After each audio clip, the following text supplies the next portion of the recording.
Hi, gorgeous. This is episode number 199 with the amazing Rennie Gabriel, who is back on the show today. Hi, this is Rennie Gabriel.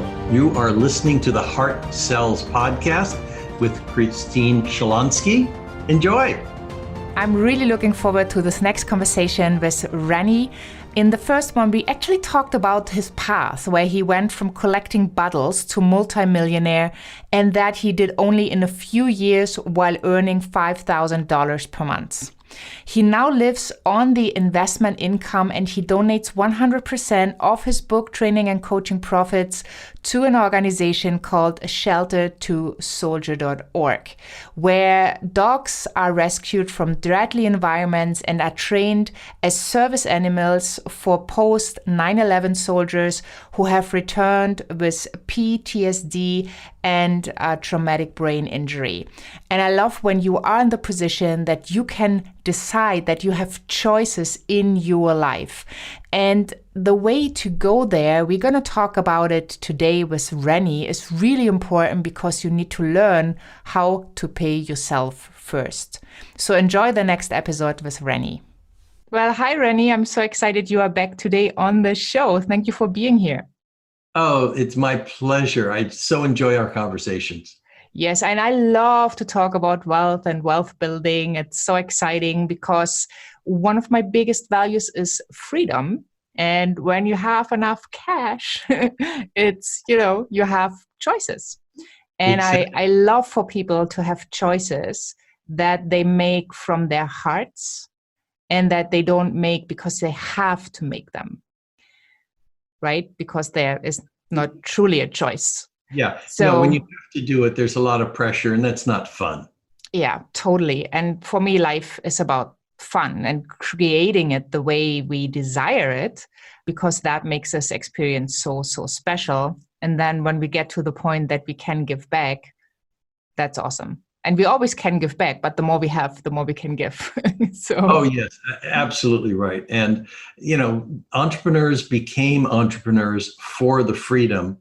And one of my coaches has a great expression, and it goes along the lines of, when he's looking at doing something, he asks himself a question: is this going to contaminate my freedom or contribute to my freedom?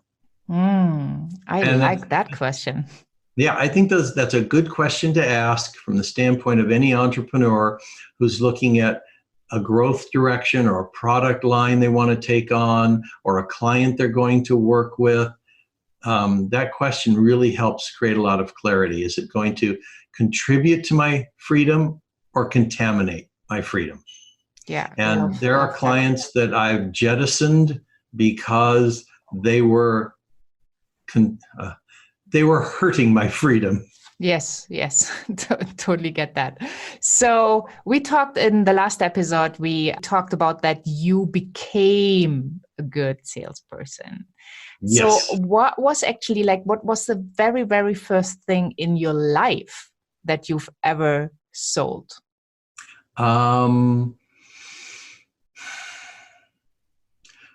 I'm going to guess it was when I got out. Oh, no, it was before I got into the insurance business. I was selling machines that would press people's clothing. It was advertised on TV, and then I would go out to people's homes with a demonstration of how this machine could press their clothing like if they were to take it to a dry cleaner, and they could have this in their home for $400. And my ineffectiveness at selling was that I was always having to discount the price because it was $400. And this goes back over 40 years ago. But a good salesperson who was in the same company was selling more than I was selling, and he was always selling them for full price. Yeah. So did you have a meeting with him to learn? Say again? Did you have a meeting with him to learn? We did talk about it. And I realized, I need to up my game. And I was able to give away less discounts. Good. So I did improve, but I didn't get to where he was. He was probably 10 years older than I was. I was in my 20s and, lacked the experience that he had in terms of making things happen. Yeah, yeah. Awesome. Well, thanks for sharing that story. And when people listen in, my desire is for them to really get, you can learn this. And the beauty of it doesn't need to be difficult. It's actually pretty simple. And you can have fun conversations instead of sales conversations. When you really redefine sales for you, when you change your mindset. So when you started to create your wealth, what would you say to a person who is looking into starting saving or paying themselves first? Are there any other elements that need to be considered to make that maybe a more fun or a faster experience? Because, some people think, if I put away like $10 or $100 or $500, it's taken me forever and I really want to get to that million. So what can I do? What will I see? What will I experience? What's the reward? Because that's definitely not a short-term game to stay in the game. It is a step-by-step process. And when I started over at age 50, when I was broke, I was only earning about $5,000 a month. And I was using the concept, pay yourself first, setting aside $500 a month. I was putting it in some individual stocks I was buying. They were large company stocks that would still be around, a long time into the future. I wasn't being speculative with it. But I also realized I have what are called control issues. If I owned stock of General Electric and I didn't think one of the products that they were manufacturing was of the right quality or the right design, and I wanted to tell them, they don't care what I have to say. Come on. I don't have some controlling interest of General Electric.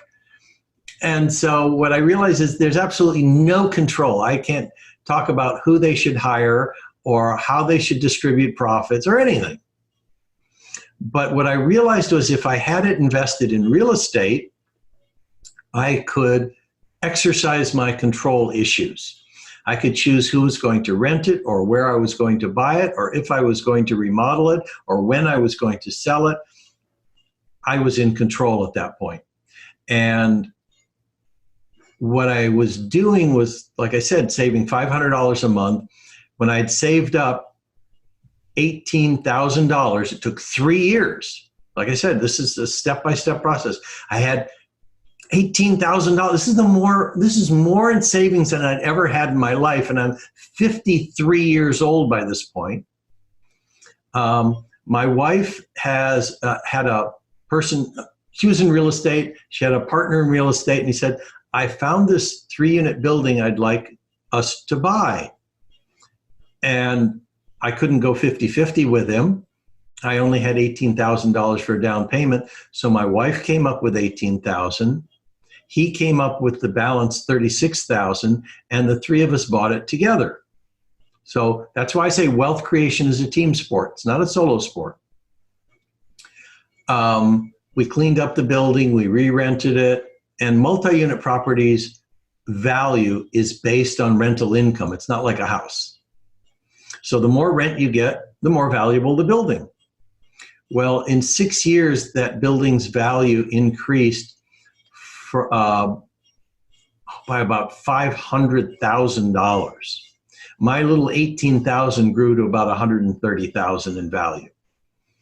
And in the United States, we were able to do a tax-deferred exchange, and none of that money got taxed when we sold the building, as long as we bought something similar, and we bought a 15-unit building from that 3-unit.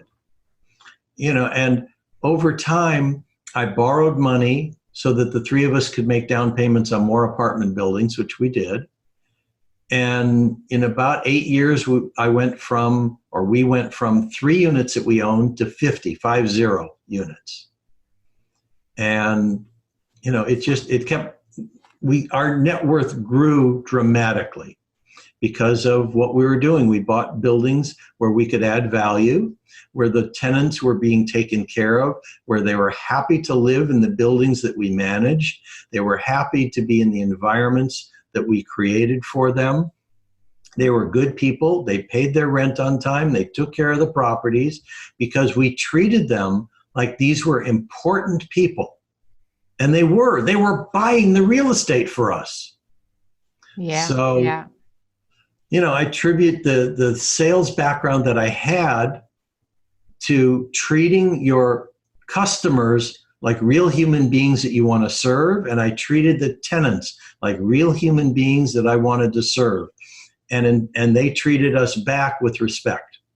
Yeah, I love that. I was just going to say, can we just take that concept and just put it into a regular business situation, right? If you see like you are kind of building a house and you want the best tenants ever, because once you have a client and you serve them well, they will become fans. They will come back to buy more and more and more. It's like they're paying rent, right? They kind of move in with you.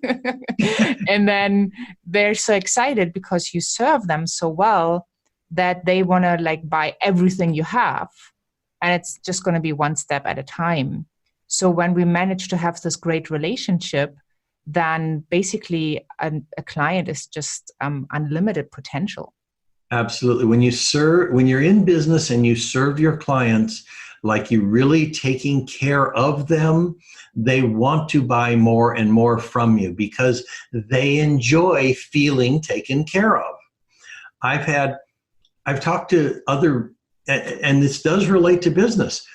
Right now I'm in the real estate business, and I've talked to other people who have buildings that have studio apartments, which is, generally one person's living in it, and it's small and it's short term. If they stay for a whole 6-month lease, it's a long time. I have tenants who have been in studio apartments for 10, 15, and 17 years on a month-to-month basis, and they don't want to leave because they feel taken care of. And when you have a business and your customers feel taken care of, they don't want to do business with someone else. They want to continue doing business with you. They want to buy more from you when you have new products or new services because they've been taken care of in the past. Yeah, totally. And so when we look at all the amazing things you have achieved, and in episode 1, you said it had a lot to do with mindset, with attitude, with getting rid of limiting beliefs or shifting that. What's your biggest fear today? I can't even identify a big fear that I have today. It's not dying. Hey, if I die, I die. I've done the estate planning. My children and grandchildren will benefit from what I've built, and they're good people. I'm thrilled with what they've created in their lives. I'm not worried about running out of money. I'm not worried about the stock market crashing. If it does, we still have plenty. I'm not worried about earthquakes. We have earthquake insurance. I can't even come up with a fear I have. Maybe I think I can come up with one, that I become mentally incapable. If I can't think straight anymore and I don't even know it, that would be a fear. Yeah. Okay. So no business fear, no fear at the moment, just total bliss. Yeah. I do have an upset that I'm not able to contribute the level of income I want or donations to the charity, but that's a solvable issue. It's not a real fear. Yeah. And do you even have bad days? I'm sure I'm sure I do, but I can't identify with any of them. You know, my wife has this comment about me. It's just like he's just as steady as can be. I mean, my life is so blessed. I have wonderful relationships. I have prosperity. I have health, and I'm truly blessed. You know, I mean, what would a bad day look like? You know, I stub my toe. Well, it'll go away.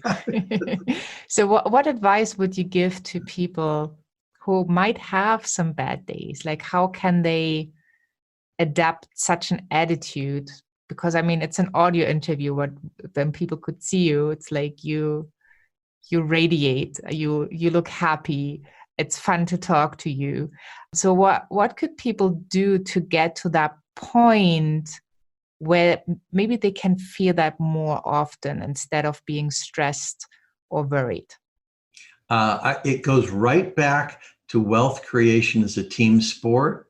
And when you are out of sync, when you're feeling bad, when you have fears, you want to have people you can reach out to, whether it's an accountability buddy, whether it's a coach, whether it's a mentor. It's being able to have someone that you can talk to, because that reduces the fear and the upset and the concerns. Most of the time it eliminates it. But knowing that someone else has got your back makes a big difference. I don't care where you look at it in business. Yeah, I'm going to go back to the business concept, and wealth creation is a team sport. I was an angel investor in a business, and I started to learn what does it take to be successful in a startup business. And in every successful business I was learning about, there were two people involved. Now, I know a lot of your listeners may be solopreneurs, and that may be one of the first things that they need to change and bring someone else into the company who has the same vision that they have. Every successful business, and I'm talking about General Electric, I'm talking about Apple Computer, I'm talking about Berkshire Hathaway, company after company had at least two people driving the business, and they both had a different function. As an example, in Berkshire Hathaway, you have Warren Buffett, and I'm going to label him as a visionary. He sees what needs to be done. He knows what companies have of value. He knows how he can grow the company. And then there's a second person, and his name is Charlie Munger. Most people have not heard of Charlie Munger. Charlie Munger I will label as the execution master. And he's a 50% partner in Berkshire Hathaway. And no one knows who he is. Why? Because he's behind the scenes. So Warren is out front, Charlie is behind. Warren is a visionary, Charlie is executing on Warren's vision. And when Steve Jobs had his visions, it was Steve Wozniak who was executing on them. And if you look at every successful business from a startup stage, Hewlett Packard, on and on and on, Disney, Walt Disney. Walt was the visionary, and Roy Disney was the execution master. Over and over again, you will see it was two people with a different skill set that took small businesses and made them enormous. Now, if a solopreneur wants to stay small, and that's a choice, that's fine. But if they really want to grow their business, they need to bring in someone else. If they're both the visionary and the execution master, they are not going to be effective at growing the business, having it being profitable, creating the level of wealth where work becomes a choice instead of a requirement. That's such great advice, especially for solopreneurs, to look for ways to partner up with somebody. Yeah, and that's where I've identified where I failed. My art gallery business failed because I was a solopreneur. My pension administration company grew because we had three partners, we had different functions, and we sold it off to a public company. That's interesting. That's probably really something people can take to think about, how they can leverage their time, because as a solopreneur, you probably do most of everything yourself, and not all of that time is invested wisely because your strengths might be in other departments, but you still have to do all the rest. Exactly. A good example is someone who does their own QuickBooks instead of hiring a bookkeeper. And if you look at it from the standpoint of, let's say the solopreneur has a product, a service, and that when they're in the selling mode, and let's say they're earning $100 an hour, $150, $200 an hour, it makes no difference. $100 an hour, fine, when they sell their product or their service. And then they sit down and they're putting the information into QuickBooks and they're writing the checks to pay the bills. That's a function that a $25 an hour or $35 an hour bookkeeper can do. But instead, they are spending $100 an hour efforts to pay the bills. Because if they were instead in front of clients, they'd be making $100 an hour. No, they're sitting and doing bills and giving up $100 hours to pay bills instead of paying someone else $35 an hour. If they paid someone else, they could be out making the $100 an hour instead. Yeah, that's such a good point to make. And thank you for explaining it so well, because that's something, the concept that people don't get. And that was something I struggled with at the beginning of my business, like wanting to have a control and then, also, kind of understand. But once you understand how it works, you can really see that you outsource it because it's not worth your time. And your business grows faster because now you can spend your time with something that's A, more fun, and B, you are so much better at it, and C, it gets paid so much better than what you pay another person to outsource what you don't like anyway. So yeah, awesome. So what would you love to leave our listeners with? Something similar to the first interview, and that would be that if they go to the wealthonanyincome.com website and click on the link that says free gifts, they'll have all sorts of business building tools that will support them. There's videos that they can watch. There's a free summary of my award-winning best-selling book. And I send out an email once a week, The Attitudes of the Wealthy, and it's a series of 30 emails.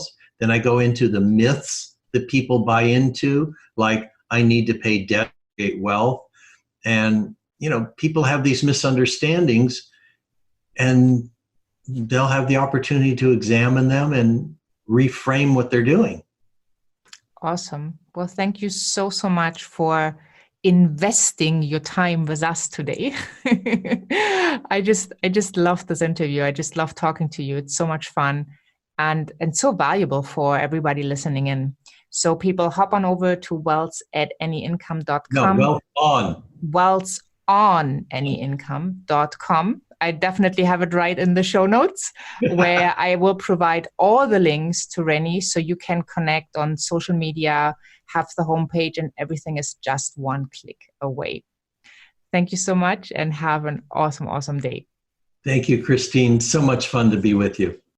What another inspiring conversation. I hope you loved it. Hop on over to christineschlonski.com, find the podcast tab, grab Rennie's wonderful gift, and also have a look at his TEDx talk. With every click he gets on the YouTube channel, he will actually give $1 to the wonderful organization sheltertosoldier.org. And you can be helping Rennie and the organization by just watching his amazing TEDx talk. So hop on over to christineschlonski.com/podcast. And while you're over there, also sign up for the empowerment notes. That will keep you in the loop, will give you the updates on HeartSells podcast and the wonderful guests who are sharing their stories. And also I will share things that I usually do not share on social media to inspire you, to empower you, to kind of give you what I have learned over the years in high ticket sales, and also some tips, some advice, some inspiration on how you can embrace sales, redefine sales so that you can live your life beyond your wildest dreams. Thank you so much for being here. Have a wonderful day wherever you are in this beautiful world. And I'm saying bye for now.